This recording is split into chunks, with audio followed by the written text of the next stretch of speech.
Before diving into this incredible story, remember to subscribe to the channel and turn on notifications. Here, every story has something to say, and you won't want to miss a single one.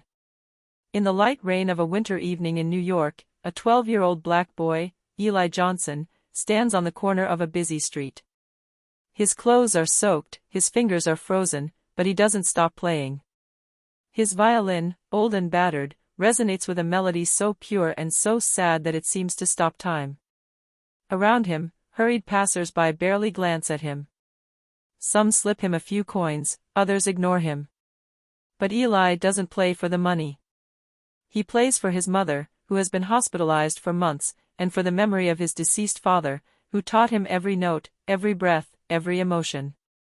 His music speaks of suffering, hope, and a dream, that of one day getting off the streets thanks to his talent. And that evening, as he closed his eyes, carried away by his own melody, he did not notice the black car that had stopped nearby. An elegant woman, Madison Lee, a famous music producer, stepped out of the car. She remained frozen, overwhelmed by the sound of the violin. In this little boy, she hears something stronger than technology, a soul, a story, a truth. She approaches slowly, her eyes moist. Eli is still playing, unaware that this simple gesture, this piece played in the rain, would change his life forever. The rain continues to fall on the glistening sidewalks of New York. Eli, soaked to the bone, finished his piece. Silence settled around him, just before an icy breeze swept away his sheet music. He bent down to pick it up, not noticing the woman who was slowly approaching. "Were you the one playing, my boy?" Madison Lee's voice is soft, calm, but full of emotion. Eli raises his head.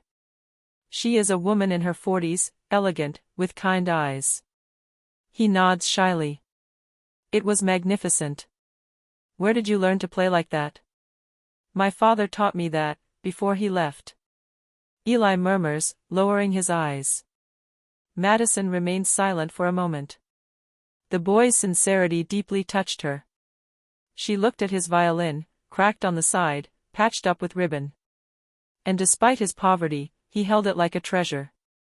"And your mother?" she asked softly. "She's in the hospital. I'm playing to pay for her medication." These words struck Madison to the core. She then remembers her own son, whom she lost in an accident years ago. Since then, she has never felt any emotion listening to music, until tonight. After a long silence, she said, "Come with me tomorrow. I want you to play in my studio. Just a trial run, okay?"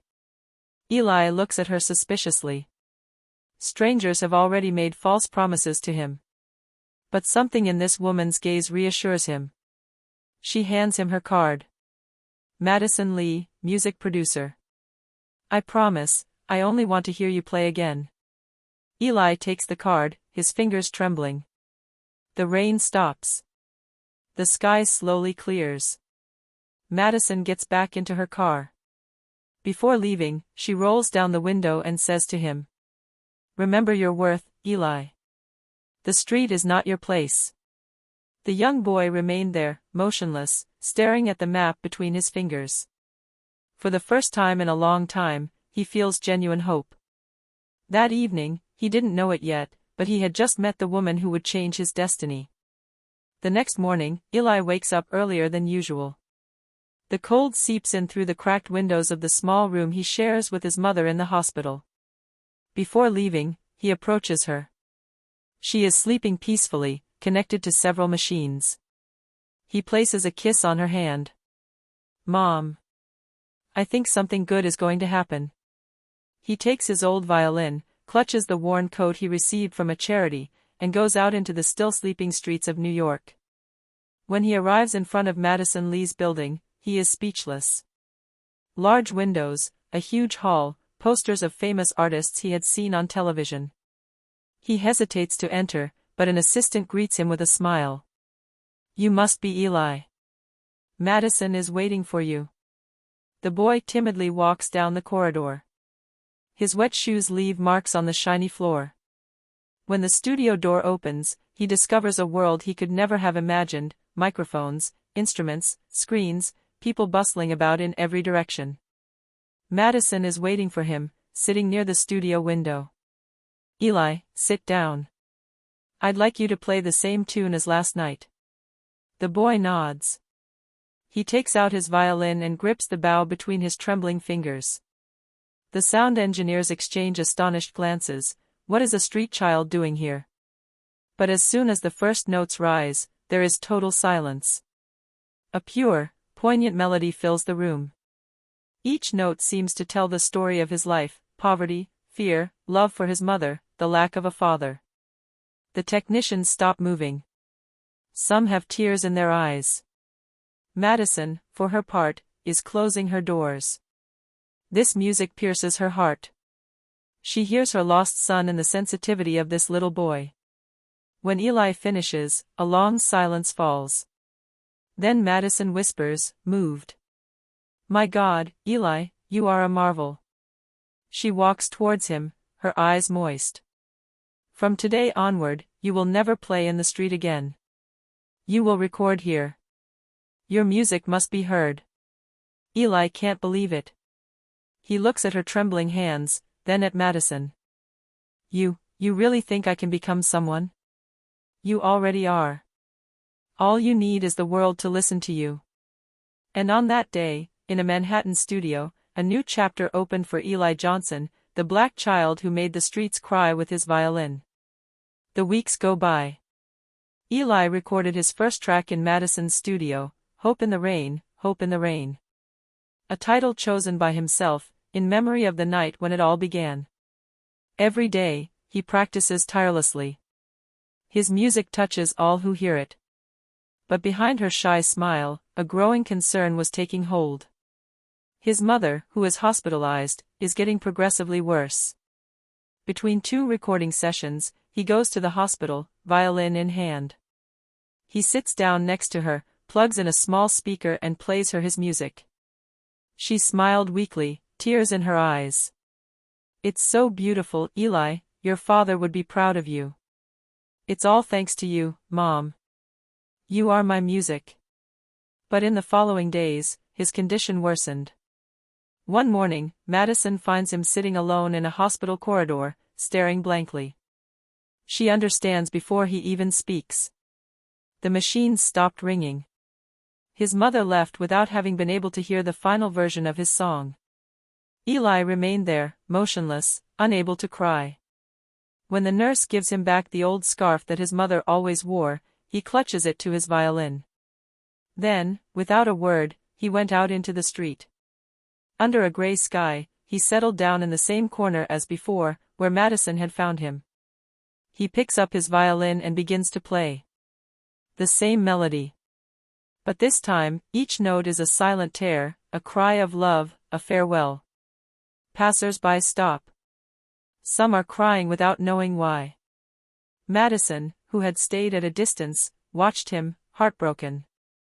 She understands that this child is no longer playing to survive. He plays to say goodbye.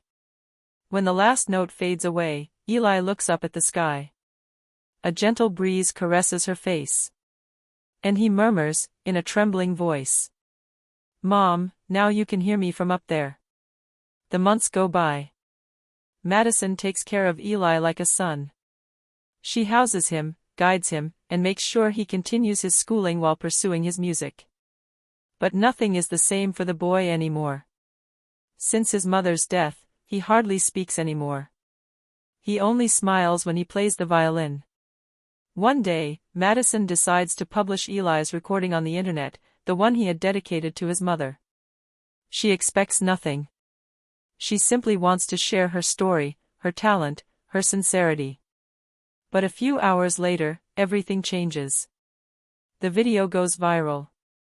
Millions of people, all over the world, are discovering the face of this little black boy, playing with all his heart, with tears in his eyes. Comments are pouring in. "This music made me cry. You can feel the pain and the love in every note. This boy is a miracle." The media have seized upon it. Television channels want to interview him. The world's greatest musicians praise his talent. And soon, Eli Johnson became the youngest African-American violinist invited to Carnegie Hall. On the evening of the concert, the hall was packed. The spotlights go out. Silence falls.